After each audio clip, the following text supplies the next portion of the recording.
छंद क्रमांक 108। फिर उपवास वाले दिन जब हमें कुछ करना नहीं है तो फिर हम क्या करें? ठीक है, दुकान चलाना नहीं है, व्यापार करना नहीं है, खेती करनी नहीं है, खाना बनाना नहीं है, कोई भी आरंभ की क्रियाएं करनी नहीं है, तो फिर हम दिन भर क्या करेंगे उपवास वाले दिन? तो उसके विषय में यहाँ पर अब बतला रहे हैं कि उपवास वाले दिन व्रती को क्या करना चाहिए। धर्मामृतम, धर्मामृतम सतृष्णः, सतृष्णः श्रवणाभ्याम, श्रवणाभ्याम पिबतु, पिबतु पायेद्वान्यात्, पायेद्वान्यात्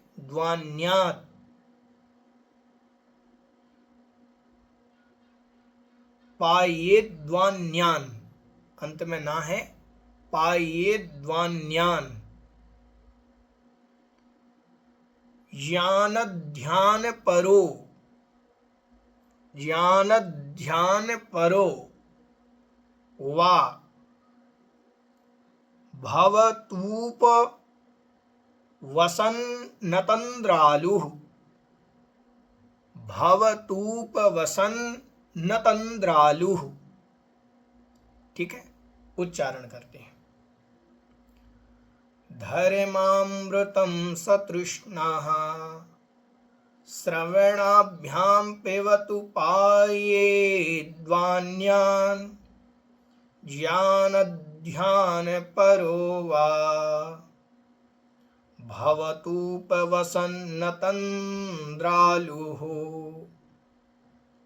धर्मामृतं सतृष्णः श्रवणाभ्याम पिबतु पायेद्वान्यान् ज्ञानध्यानपरो वा भवतूपवसन्नतन्द्रालुः। देखें अर्थ।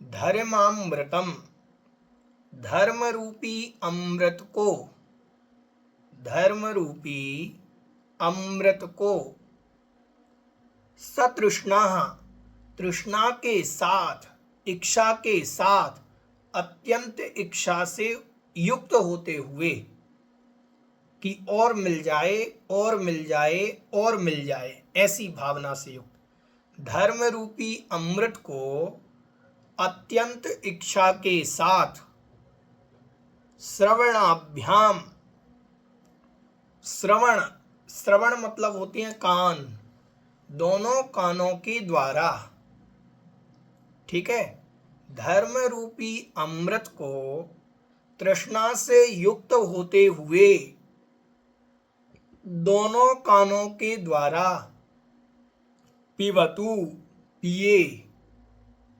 कौन पिए? वह जो उपवास करने वाला जीव है, उस दिन वह धर्म रूपी अमृत को पिए। अब धर्म रूपी अमृत, धर्म रूपी अमृत तो जिनवाणी के वचन है, तो वो तो धर्म रूपी अमृत का मतलब ये नहीं है कोई ग्लास से पीना है, नहीं, धर्म रूपी अमृत को कानों से सुनना है।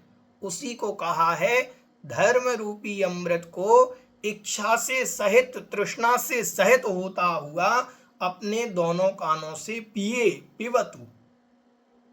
और पायेत वा अन्यान, पायेत पिलाए, स्वयं भी धर्म रूपी अमृत को पिए, पायेत मतलब पिलाए, वा मतलब अथवा, अन्यान और अन्य जीवों को, अन्य लोगों को भी धर्म रूपी अमृत पिलाए।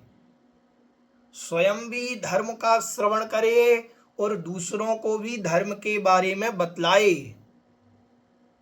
तथा ज्ञान ध्यान परोवा, ज्ञान ध्यान, ज्ञान और ध्यान में पर, पर मतलब तत्पर, लीन, ज्ञान में और ध्यान में, ठीक है, दोनों वस्तु, ज्ञान तो हो गया स्वाध्याय, ध्यान हो गया सामायिक आदि।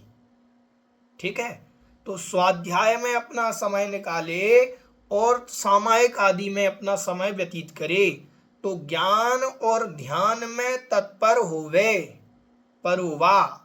ठीक है, भवतु मतलब होवे, भवतु मतलब होवे, फिर उसमें से निकलेगा उपवसन, उपवसन उपवास करते हुए।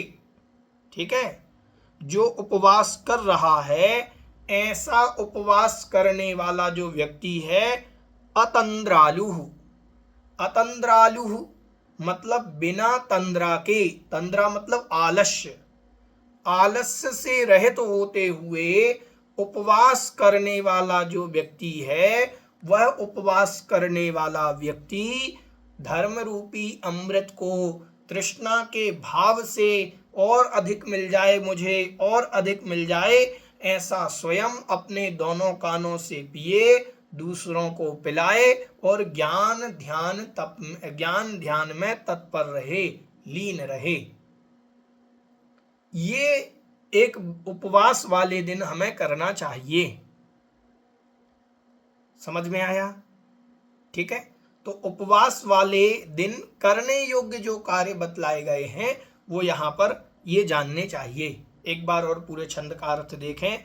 धर्म रूपी अमृत को तृष्णा से सहित होकर के, इच्छा से सहित होकर के, बढ़ाई हुई इच्छा से सहित कि मुझे और मिल जाए, और मिल जाए, इस भावना से युक्त होता हुआ धर्म रूपी अमृत को अपने दोनों कानों के द्वारा पिबतु मतलब पिए, और पायेत वा मतलब और, पायेत मतलब पिलाए, अन्यान अन्य जीवों को भी धर्म रूपी अमृत पिलाए, मतलब स्वयं तो स्वाध्याय करे और दूसरों को भी कराए, दूसरों को भी धर्म के बारे में बतलाए। ज्ञान और ध्यान में तत्पर होवे। ज्ञान ध्यान क्या? ज्ञान मतलब स्वाध्याय और ध्यान मतलब सामायिक आदि। तो ज्ञान ध्यान में तत्पर होवे, भवतु मतलब होवे। ठीक है, हो। उपवसन उपवास करने वाला व्यक्ति, अतंद्रालु बिना तंद्रा के, बिना आलस्य के, बिना प्रमाद के, बिना आलस्य प्रमाद के वह उपवास करने वाला व्यक्ति ज्ञान ध्यान तप में तत्पर हुए। ये छंद का अर्थ हुआ।